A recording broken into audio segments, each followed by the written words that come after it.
Donc si vous voulez bien, on conserve les questions pour ça bien un petit peu plus tard, et puis on va passer, si vous voulez bien, à Sylvain. Donc Sylvain Rispa, qui est à la fois le président et le fondateur d'une start-up qui s'appelle Trax, et donc qui est destinée pour le coup au suivi des personnes, mais les personnes au travail, voilà. J'ai une question un peu perso, comment vous, ça vous est venu de tomber dans l'IoT, et puis après pour la suite plus particulièrement? Alors, très rapidement, mais quoi, un peu sur le menton, appuyez sur le menton et regardez-moi. Très rapidement, un petit historique du coup. J'ai rencontré en 2013 un gros industriel du monde de la chaussure qui travaillait avec des grands distributeurs comme Auchan, Carrefour, Leclerc, pour fabriquer leurs chaussures de leur marque propre, et qui m'a demandé s'il était possible d'intégrer de la technologie dans la chaussure pour pouvoir apporter un vrai différenciant à ce secteur qui aujourd'hui, vous en avez tous au pied. On en consomme énormément, à peu près une dizaine par an, par Français aujourd'hui. Alors tout article chaussant confondu, ça fait du monde. C'est des milliards d'euros au niveau worldwide. Et voilà, la question de cet industriel, c'était comment est-ce qu'on pourrait éventuellement intégrer de la technologie dedans. Donc l'idée est venue de cette rencontre. On a travaillé quelques mois à des réflexions, des pistes d'aménagement. On a intégré un incubateur avec ces idées qu'on a commencé à transformer en projet. On a intégré un groupe de travail du ministère de la Santé sur la géolocalisation des personnes dépendantes, donc vraiment avec une mission particulière. On a identifié des contraintes, des possibilités, des apports. On a commencé à fixer un peu les règles d'un futur business, quelque part. Et puis de fil en aiguille, en discutant, en progressant, en passant d'une idée à un premier prototype, à des discussions, des échanges avec des gros industriels, on a switché en fait du monde de la santé, qui était une de nos premières cibles, au monde de la sécurité, au monde des EPI qui nous entourent aujourd'hui en France. La première boîte qui nous a fait basculer dans ce monde-là, c'est une société qui fait du nettoyage industriel, honnête, une petite boîte familiale qui va faire à peu près 2 milliards d'euros de chiffre d'affaires aujourd'hui, qui est venue nous visiter pitcher dans un incubateur.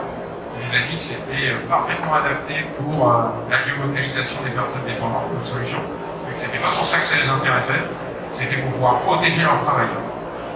Et voilà comment on est passé d'une idée d'intégrer de la technologie dans la chaussure à développer différentes intégrations de capteurs dans une semelle. Et après, je vais vous raconter un peu ce que fait la semelle plus en détail. Rappelez-vous, si je peux me permettre, alors vous étiez peut-être en raconteuse, mais rappelez-vous, il y a encore quand même finalement pas très longtemps, les fantasmes qu'il y avait autour de la géolocalisation des personnes. Si vous vous souvenez, il y a une dizaine d'années, avant ce moment-là, quand il était question de pouvoir suivre justement soit des personnes atteintes d'Alzheimer, soit des personnes dans un EHPAD, parce qu'effectivement les premières applis étaient des applis de santé là-dessus.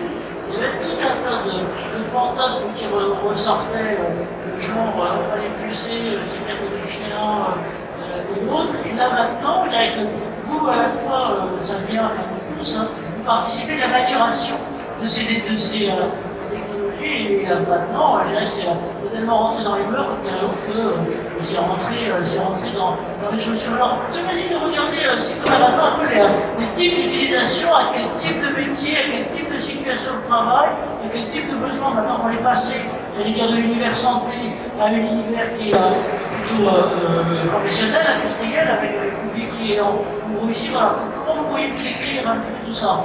Alors là, l'exemple très concret qu'on a sous les yeux, c'est une raffinerie de Total au Havre. On connaît un peu le pont qui se situe derrière.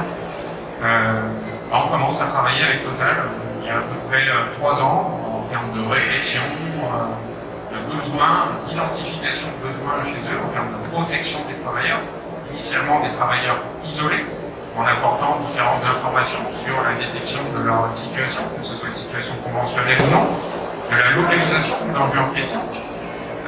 Et puis on réfléchit un petit peu plus aux contraintes de ce type d'industrie. Donc si on revient sur le slide d'avant, sur la partie Total, on est dans le monde de l'oil and gas. Dans le monde de l'oil and gas, on a tout un tas de contraintes normatives très spécifiques qui sont liées aux atmosphères explosives, entre autres.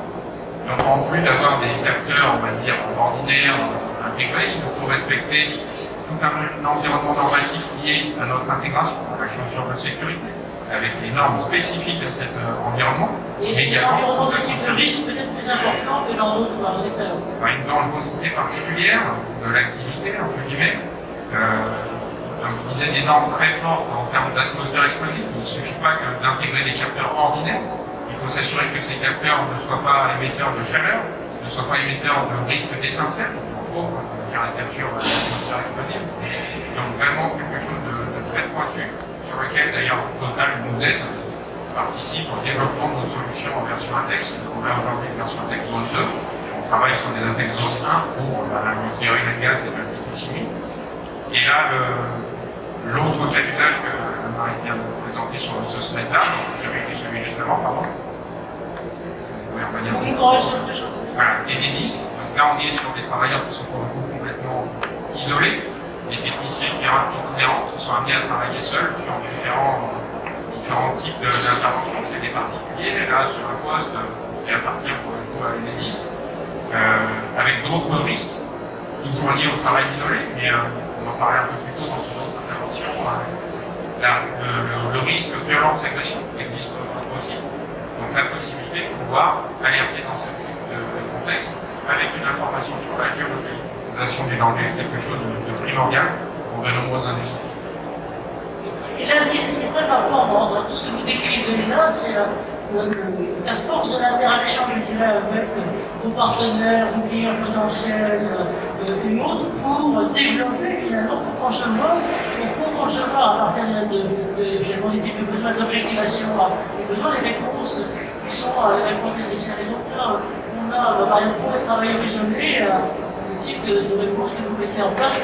C'est juste pour dire qu'on a 2 minutes encore à vous. Oui, concrètement, en fait, on a des idées dans une start-up, on transforme une idée en un projet, et après il faut industrialiser ce projet, il faut le commercialiser ensuite.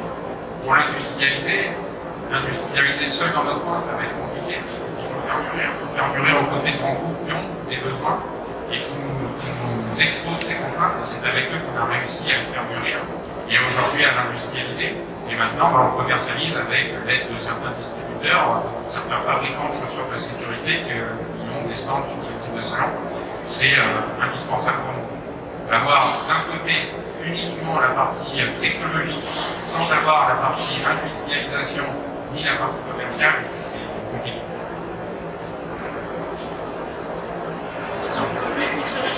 Voilà. Très brièvement, les 3 usages de nos solutions dans leur version actuelle, ce qu'on appelle la détection de perte de verticalité, qu'on va trouver dans tous les dispositifs d'AXI PTI, protection du travailleur isolé, le SOS volontaire qui permet d'envoyer une alerte géolocalisée en cas de risque, violence, agression. Comment on fait ça avec nos solutions? On tape le pied droit contre le pied gauche 3 fois, tout simplement, et on envoie une alerte géolocalisée aux différentes chaînes de sécurité. Et on fait un D'ailleurs, je vous arrête juste 30 secondes, là-dessus, c'est une des raisons pour lesquelles j'ai demandé d'intervenir ce matin sur les questions de violence et d'agression.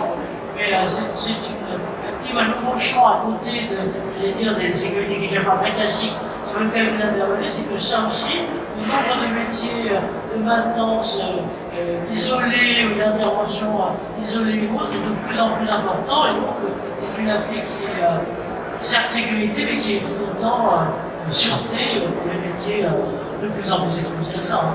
Je vous rappelle les stats de ce matin, on a au total, alors, par exemple sur la République, 260 000 agressions déclarées, ce qui veut dire qu'il faut mettre à à peu près une carte là-dessus. Alors déjà, ne sont pas dans le monde numérique, mais on voit de façon tout à fait importante les noter là-dessus.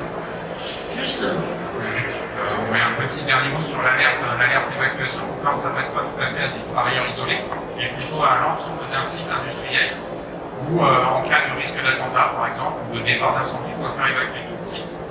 Le responsable sécurité sûreté du site en question a simplement à cliquer sur une alerte d'évacuation sur l'application web sécurisée qui est mise à disposition et aura à cette occasion, et uniquement à cette occasion-là, la possibilité d'avoir un suivi temps réel de l'évacuation du site. Il saura, par exemple, sur les 100 personnes qui travaillent sur le site, Il y en a 98 qui sont bien en point de confinement ou point d'évacuation, et qu'il en reste 2 sur lesquels concentrer ses efforts de recherche avec une information efficace et rapidement fournie. Merci de préciser ça et on va peut-être clore là maintenant là-dessus, mais ce qu'on voit bien, c'est qu'effectivement, la gestion des personnes en matière de sécurité, de sûreté de ce type, c'est bien sûr une gestion et un suivi individuel, mais il y a aussi des enjeux et des enjeux collectifs, collectifs de solutions permettent effectivement de développer. Merci à vous, Sylvain, là-dedans.